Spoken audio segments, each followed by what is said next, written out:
My name's Marilu Medina. I'm 36 years old, and we're a family of 6. So it's my husband, Moses, me, and my oldest, Eric, David, and my twins that are 2. I actually grew up in Oregon. I was raised here. In fact, I was raised in Talent. My dad came from Mexico looking for work, and he started working in the orchards and the pear orchards. My mom, she was born in California, and her parents came from Mexico, and they were also migrant workers, and they decided to settle here, and they did pick pears for a living. That's what they would do. Mi nombre es Moisés Reyes Cruz y soy jardinero. Esa es mi profesión, ese es el que me dedico al 100% ahora. So we used to live in Talent. We lived in a place called Talent Mobile Estates, and we were there for 13 years prior to the fires. It felt like a community within a community. It was a mobile home park, so we knew our neighbors very well. We would take care of each other. We would help each other out. If we ever made a big pot of pozole or some kind of dish, we would share it with our neighbors and vice versa. So it was a very comfortable place to live. We also had our business there. My husband does landscaping, so we would have our equipment stored there, enough space to put like the trailer and the lawnmower and all those things. We weren't looking to move anywhere else at the time. We were pretty settled at that place with our children, and then the fires happened.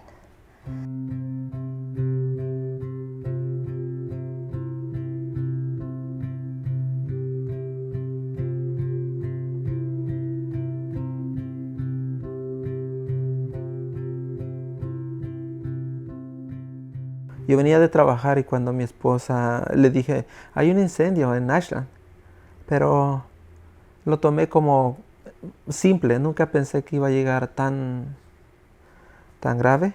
No quiero asustarte, pero puedes agarrar tus cosas. Pero yo nomás lo dije nomás, por decir, no. Y mi esposa dijo, no tengas miedo. Le dijo, ok, está bien, pero de todos modos agárralo por si tenemos que irnos. Y pasaron tiempo y el incendio se acercaba más porque ese día había un viento y una calor muy fuerte.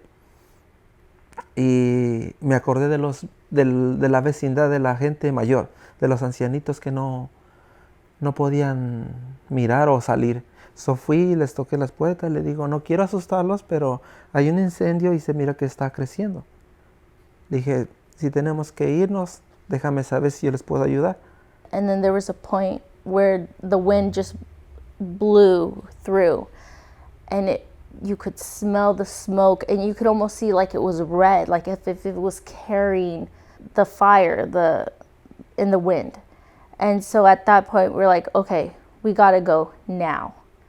And we didn't even have time to pack. My husband took a dresser drawer out, a whole dresser drawer out, just with important papers. He threw that in the truck. And I took a hamper with dirty clothes in it, because I figured, well, those are clothes that we use, so I'll just take the whole hamper. And that was pretty much it. And we left. Later that day, my husband decided to go back to the house to see how things were. And that's when I was informed, when he called me and told me that we lost our house. It was gone. And half of Talent Mobile State was gone already when he went back there. Y ahí terminó todo el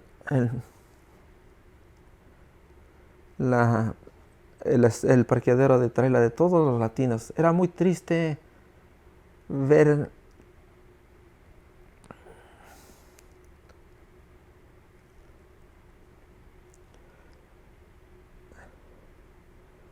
la gente corriendo, gritando, los niños.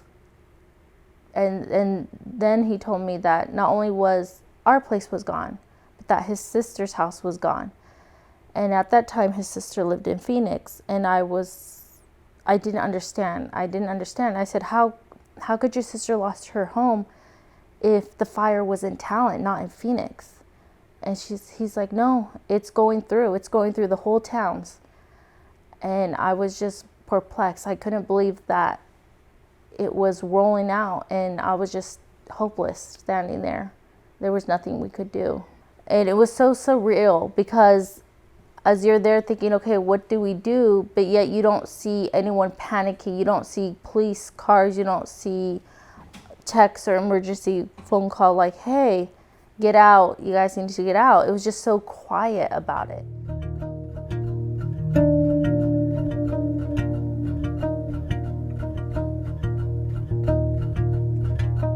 My name is Stuart Warren. I'm a former city council member in the town of Phoenix, Oregon.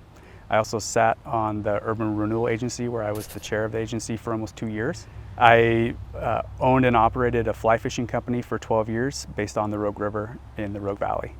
I would say that, at least for the city of Phoenix, when I was a council member there, we did not do a good enough job of preparing for disasters like the one we experienced.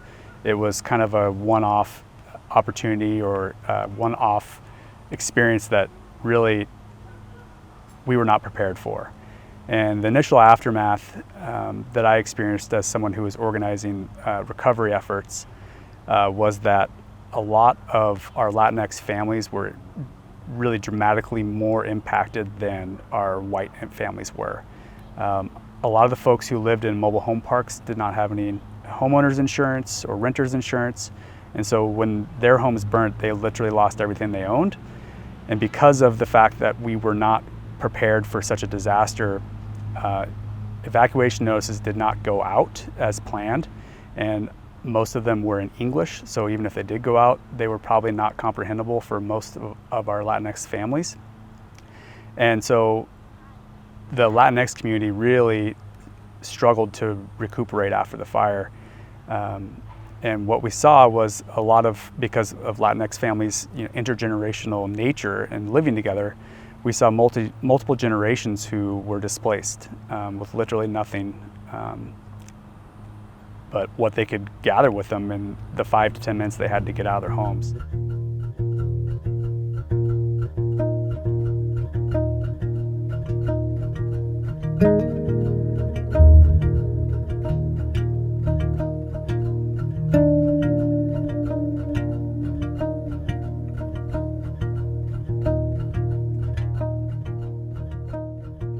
My name is Celines Garcia. I use she, her, ella pronouns, and I work with Coalición Fortaleza as the lead cultural community organizer. I am from Talent, Oregon. My family actually migrated to Oregon in the 80s and 90s. My first about 8 years of life, I was actually raised in a farm worker apartment complex. It was like a brand new apartment complex that they had built for farm workers. I just remember like having a really good childhood there because it was all Latinos. I was raised in this really tight-knit community with a bunch of awesome neighbors that really cared for each other. And so I think that's why I am like so connected to my community, because from the very beginning, I was just raised in these little neighborhoods with, my culture, with people that cared about me, that me daban de comer, like they would take care of me when my mom would be working.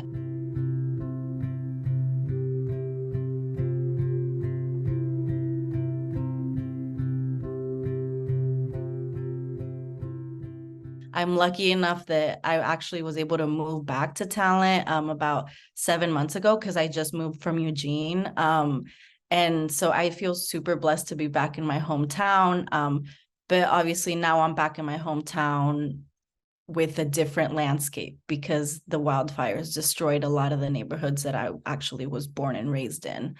And so moving back now, it's kind of just like, wow, like I really took that for granted. I really thought that these communities were going to be around forever, and seeing the way that this fire has impacted my community is the reason why I'm now doing the work that I'm doing.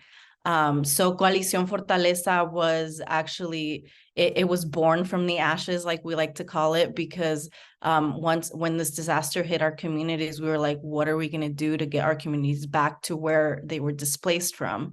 One thing is finding them a home, but another thing is really bringing them back to where they were at for years, where they had implanted their roots, where they had made their connections with community and their neighborhoods. We had, I think, maybe 2 city parks burn, but mostly we had our downtown commercial core burn.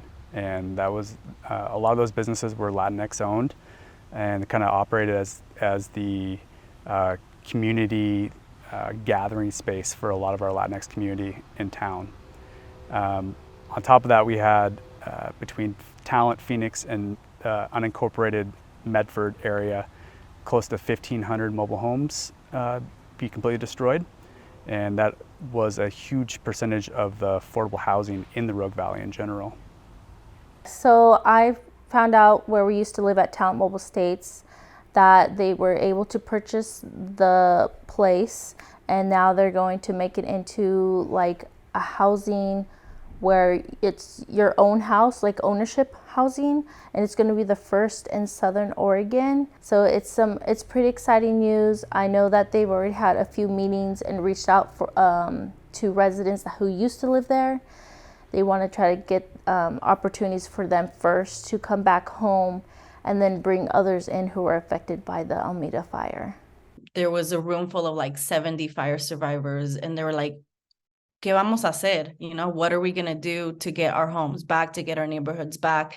Y luego, Don Lienzo, an elder that actually passed away to COVID, he stood up in that room and he was like, what do we all get our money together and buy land? Our founders, which is Neria and Erika, they started Googling. They were like, how can we actually make this a possibility? And that's when they actually found Casa of Oregon, that's based in Portland area, who has the experience in of turning mobile home parks into resident-owned communities. And so, then that conversation started with Casa of Oregon of like, this is what happened to our neighborhoods. How can we actually restore a mobile home park into a resident-owned community? So it's not just a home ownership piece, but it's also like a community where people own the land together. Eventually, we were able to actually score Talent Mobile Estates. Talent Mobile Estates was for sale, and thankfully we were able to get the funds to be able to purchase it. And so it has been purchased, and now we're just in the development phases of just redeveloping the land and bringing homes into the land before we can actually bring fire survivors back to live in this neighborhood. Ideally, like the American dream of having your own home would be like the best, but of course we would be thankful for any kind of permanent housing. ¿Dónde podemos dormir? Algo que podemos vivir tranquilo y donde yo puedo tener mi equipo de trabajo, porque no es tan fácil. Si fuéramos la familia nomás, esto era un poquito más fácil, pero hay lugares donde para rentar es muy caro, la verdad. Y mis sueños hace unos 6 años le decía a mi esposa, voy a trabajar duro para comprar una casa, pero no hemos podido porque son muy caros. Y especialmente cuando ya todo pasó esto, las casas subieron. Menos podíamos. A lot of people that weren't impacted by the fires think that everything's fine now, like people have recovered, but it's a lot of people in the shadows. There's a lot of people in the shadows that have not recovered, that are still living in hotels, still living with family, and they are living in temporary housing. I think it was like 39% of homeownership that was lost. And so seeing them as renters now instead of homeowners it's something that they've expressed that they just don't want to be in that situation forever. With these housing projects, The development looks different because we are actually also hosting community engagement events or workshops where we invite the community to speak with the architects and the developers to give feedback on what they want their neighborhood to look like when it gets developed. It's something that typically isn't done. Our community's voices are often not at the table of the decision-making table.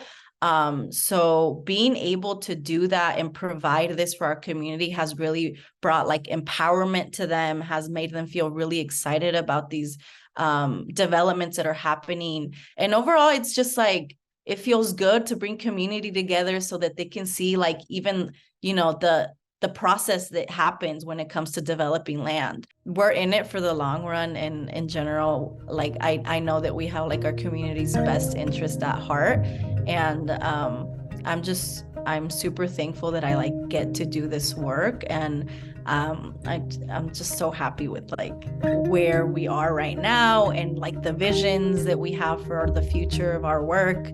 And I hope that like in maybe 5 years we can do a follow-up and see all the work we've actually accomplished, right?